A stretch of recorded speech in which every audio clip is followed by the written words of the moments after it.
ક્યારેક એવું નથી લાગતું કે મગજમાં જાણે કોઈ સ્વિચ જ નથી જે વિચારોના ઘોંઘાટને બંધ કરી શકે? આપણે ભલે શાંતિથી બાટા હોઈએ પણ અંદર એક તોફાન ચાલતું રહે છે. જો આવું લાગતું હોય તો એમાં કશું નવું નથી, આપણા બધા સાથે આવું થાય છે. તો આજે આપણે ડૉક્ટર માર્ક્સ પેનના કામના આધારે એ આંતરિક શાંતિ મેળવવાની કળા વિશે જ વાત કરવાના છીએ. તો સવાલ એ છે કે આપણા મનમાં આટલો બધો ઘોંઘાટ છે શા માટે? શું એ આપણી આસપાસની દુનિયાને કારણે છે? આપણી નોકરી, સંબંધો કે પછી બીજું જ કંઈક? ચાલો આ સવાલના મૂળ સુધી જઈએ, કારણ કે તેનો જવાબ કદાચ એ નથી જે આપણે વિચારીએ છીએ. અને આ રહ્યો જવાબ. ડૉક્ટર પેન કહે છે કે સમસ્યા આપણી આસપાસની પરિસ્થિતિઓ નથી, પણ એ પરિસ્થિતિઓને કંટ્રોલ કરવાની આપણી જીદ છે. એટલે કે પ્રોબ્લેમ ટ્રાફિક જામ નથી, પ્રોબ્લેમ એ છે કે આપણે ટ્રાફિકને કંટ્રોલ કરવાની કોશિશ કરીએ છીએ. આ જ એક વિચાર આપણા આખા વિશ્લેષણનો પાયો છે. આ 4 સ્ટેપ્સમાં આપણે આખી વાતને સમજીશું. આ એક પ્રકારનો રોડમેપ છે જે આપણને શાંત મન સુધી લઈ જશે. તો ચાલો આ સફર શરૂ કરીએ. તો ચાલો સૌથી પહેલા મુદ્દાથી શરૂ કરીએ. આપણને લાગે છે કે જેટલું વધુ નિયંત્રણ એટલી વધુ શક્તિ. પણ શું આ સાચું છે કે પછી એ માત્ર એક ભ્રમ છે જે આપણી બધી માનસિક ઊર્જાને ખતમ કરી નાખે છે? ડૉક્ટર પેન આને એક સરસ નામ આપે છે: અનિયંત્રિત બાબતોનો જુસ્સો. જરા કલ્પના કરો કે આપણે એક એવું દોરડું ખેંચી રહ્યા છીએ જેનો બીજો છેડો ક્યાંય બંધાયેલો જ નથી. આપણે ગમે તેટલો જોર લગાવીએ કંઈ જ નહીં થાય, બસ થાક લાગશે. માનસિક રીતે આપણે દિવસભર આવું જ કરતા હોઈએ છીએ. અને આ એ બાબતો છે જે આપણને રોજ પરેશાન કરે છે. બીજા લોકો આપણા વિશે શું વિચારે છે, ભૂતકાળમાં આવું કેમ થયું, ભવિષ્યમાં શું થશે. આ એવા યુદ્ધો છે જે આપણે ક્યારેય જીતી શકવાના જ નથી, છતાં આપણે લડ્યા કરીએ છીએ અને આપણી ઊર્જા વેડફતા રહીએ છીએ. પણ અહીં જ ખરી વાત છુપાયેલી છે. જે વસ્તુઓ આપણા નિયંત્રણમાં નથી તેને જવા દેવી એ કોઈ નબળાઈ નથી. સાચી શક્તિ એ છે કે આપણે પરિસ્થિતિ પર નહીં પણ આપણી પ્રતિક્રિયા પર ધ્યાન આપીએ. બહાર શું થાય છે એ આપણા હાથમાં નથી, પણ આપણે એના પર કેવી પ્રતિક્રિયા આપીએ છીએ એ સંપૂર્ણપણે આપણા હાથમાં છે. અને ખરી આઝાદી ત્યાં જ છે. સારું, તો પ્રોબ્લેમ તો સમજાયો કે આપણે ખોટી જગ્યાએ ઊર્જા વાપરી રહ્યા છીએ. હવે સોલ્યુશન શું? આપણો બીજો મુદ્દો એનો જ જવાબ છે: ભવિષ્યની ચિંતામાંથી બહાર નીકળીને વર્તમાનની ક્રિયા પર કેવી રીતે ફોકસ કરવું. ચાલો આને એક ઉદાહરણથી સમજીએ. ધારો કે કોઈને નવી નોકરી જોઈએ છે.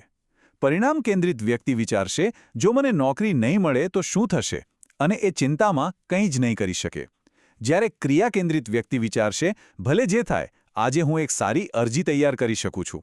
અહીં ફોકસ પરિણામ પર નહીં પણ પ્રયત્ન પર છે, અને એ જ આપણને શક્તિ આપે છે. અને ડૉક્ટર પેન આના માટે એકદમ સિમ્પલ પણ બહુ જ પાવરફુલ ટેકનિક આપે છે. જ્યારે પણ ચિંતા થાય ત્યારે મોટા ચિત્ર વિશે વિચારવાનું બંધ કરી દો. બસ પોતાની જાતને પૂછો, અત્યારે આ ક્ષણે હું ક્યું એક નાનું પગલું ભરી શકું છું, અને બસ એ કરી નાખો.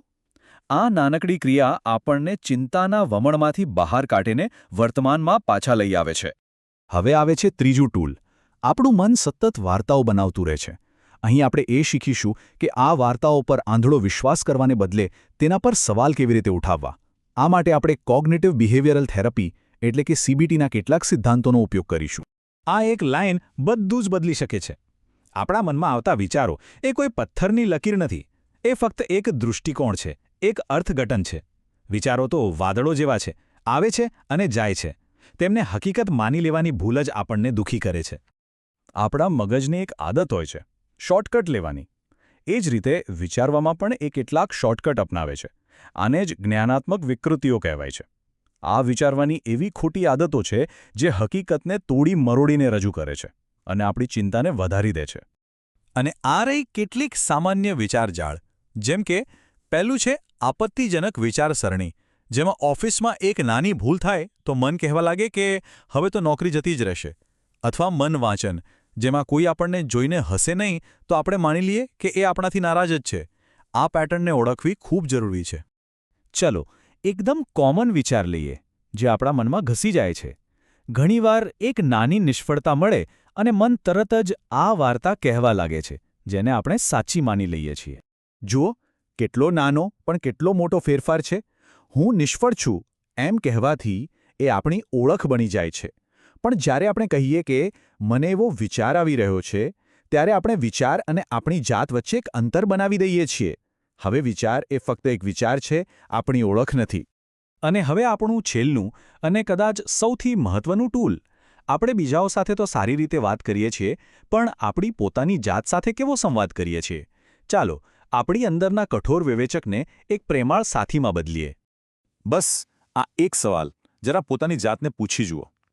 જો આપણો કોઈ મિત્ર નિષ્ફળ જાય તો શું આપણે તેને કહીશું કે તું નકામો છે? નહીં, આપણે તેને હિંમત આપીશું. તો પછી આપણે પોતાની જાત સાથે આટલા કઠોર કેમ બનીએ છીએ? આ પ્રશ્ન આપણને સ્વકરુણા તરફ લઈ જાય છે. આપણી અંદર આ બે અવાજ સતત લડતા હોય છે. એક છે આંતરિક વિવેચક, જે દરેક ભૂલ પર આપણને નીચા પાડે છે, અને બીજો છે આંતરિક સાથી, જે આપણને કહે છે, કોઈ વાંધો નહીં, ભૂલ થઈ ગઈ, ચાલ આમાંથી શીખીને આગળ વધીએ. આપણે કયા અવાજને સાંભળવો છે એ પસંદગી આપણી છે. ઘણા લોકોને એવું લાગે છે કે પોતાની પર દયા કરવાથી તો આપણે આળસુ બની જઈશું, પણ હકીકત એનાથી બિલકુલ ઉલટી છે. સ્વકરુણા આપણને બહાના નથી આપતી, પણ નિષ્ફળતા પછી ફરીથી ઊભા થવાની હિંમત અને તાકાત આપે છે. એ આપણી સ્થિતિસ્થાપકતાનું બળતણ છે. તો ચાલો આખી વાતને ફરી એકવાર જોઈ લઈએ. આ છે આપણી ટૂલ કિટ. પહેલું, જે નિયંત્રણમાં નથી તેને જવા દો. બીજું, પરિણામની ચિંતા છોડીને ફક્ત વર્તમાનની ક્રિયા પર ધ્યાન આપો. ત્રીજું, મનની દરેક વાર્તાને હકીકત માણવાને બદલે તેના પર સવાલ કરો. અને ચોથું, પોતાની જાત સાથે એક સારા મિત્રની જેમ વાત કરો. અને અંતે આ એક સવાલ આપણને યાદ અપાવે છે કે આપણી પાસે હંમેશા એક પસંદગી હોય છે. મન આપણને ઘણી વાર્તાઓ કહે છે, નિષ્ફળતાની, ડરની, ચિંતાની, પણ એમાંથી કઈ વાર્તા પર વિશ્વાસ કરવો અને કઈ વાર્તાને જીવવી એ પસંદગી સંપૂર્ણપણે આપણી છે. આંતરિક શાંતિ એ કોઈ મંઝિલ નથી, પણ દરેક ક્ષણે કરવામાં આવતી એક સાચી પસંદગી છે.